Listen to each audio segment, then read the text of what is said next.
it's Sarah from Weathered Halloween, and I'm going to explain our third and last installment on the creation of Snag. We went with styrofoam sheets from Home Depot. They came in a 6-pack, 48-inch by 14.5-inch by 1.5 inch. We cladded the metal frame that we built in the previous video, and we used spray foam as our glue, and we used skewers to keep things in place while everything's set. We bought more than one pack of the 6-pack of styrofoam, so we had to do it in sections. I used Google printouts of what an alligator or crocodile would look like. It's kind of a merge of both because I didn't fully know what I was doing, and I wouldn't say I was overwhelmed in carving this out, but it's definitely new territory, and in the end it didn't look like a kangaroo, so I think I did pretty okay. I now know the differences between an alligator and a crocodile, so I could call this a Croc-a-gator, I guess.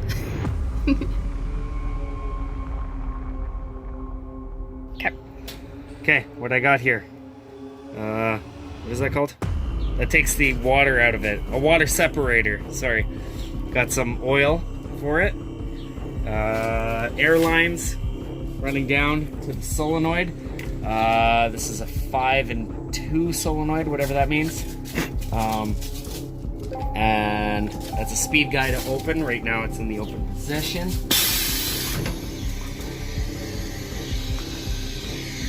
This is closing. I gotta put another valve so it retracts back slower, and then I go to open it.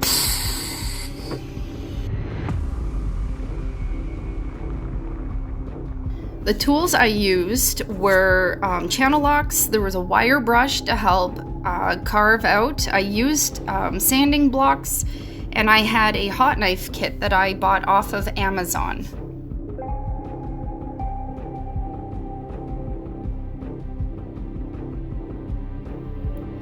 For the eyes, we went to the dollar store. I bought metal bowls and we poured the epoxy in. It was our first time actually really using epoxy. We sprayed Pam inside of the bowls, treating it like a release. It wasn't the best, but it did work. And then once they came out, we buffed the epoxy till it was nice and clear. And I literally used dollar store paint, made the iris and the pupils with all the little specks and everything in it, and we sealed it off the back so it couldn't get scratched, and then we installed them. For the hard coat, we decided to try plaster of Paris. We still didn't really know what we were doing, but we knew we had to fill in as much of the little divots and pockmarks that were made from the styrofoam. I tried to smooth it out as best as I could with my fingers. The setup time for plaster of Paris is insanely short. I think it's like a 4-minute window before you just can't work with it anymore. So, in the nature of just trying to preserve it and have it last for the month, we did the best we could with the knowledge that we had, and we figured plaster of Paris was a go. I went with a paint and primer. We were just painting our house. Coincidentally, we had a bunch of paint primer left over, so we used that as the base coat. I know it's blue, but it's just there to help hold the paint on top. And because the teeth are random sizes, the chances of top teeth colliding with bottom teeth and destroying everything were pretty high. So what I got Tom to do was weld tubing behind the back of his throat, behind that beef netting, so that it makes contact before the teeth can even touch. And it gave a little bit of a bounce, which was kind of cute, but it stopped everything from touching and chipping.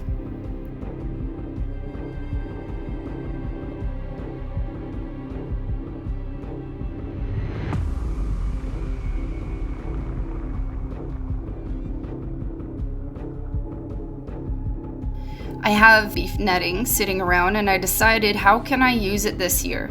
Well, I know that alligators and crocodiles have stretchy, fleshy looking cheeks and whatnot, so I decided to see if I can attach beef netting for the inside of his mouth and his cheeks. I ended up using spray glue and spray foam with skewers To attach it along the inside and to go from cheek to the back of the throat, I actually used spray glue and I stapled it.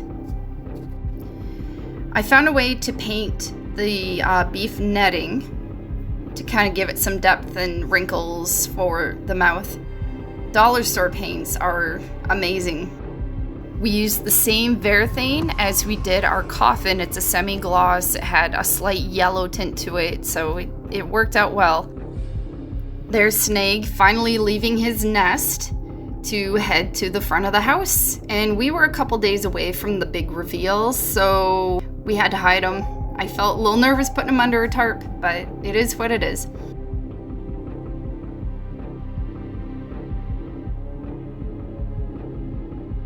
Okay, we're running a test. Ooh. When we moved Snag out front, Tom literally bolted the metal framework to our front step so that he couldn't move. We had to adjust the distance that he can roll towards the audience. So that the casters didn't fall off. It was actually, all of it was just perfect.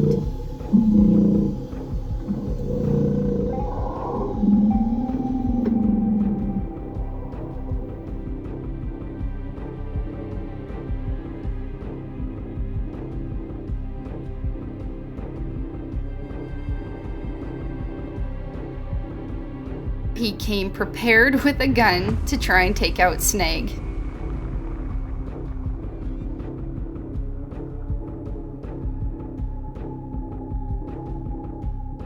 It looks like Steve got a stern warning as well. In their tongue is Dovahkiin, Dragonborn. I promise Mom and daughter are totally okay. They were all smiles. Here's cleanup. Quite shocking to see him not there anymore, but it was time. November 1st, we don't hold back. I got permission from a district in my city to have Snag go through the Christmas parade.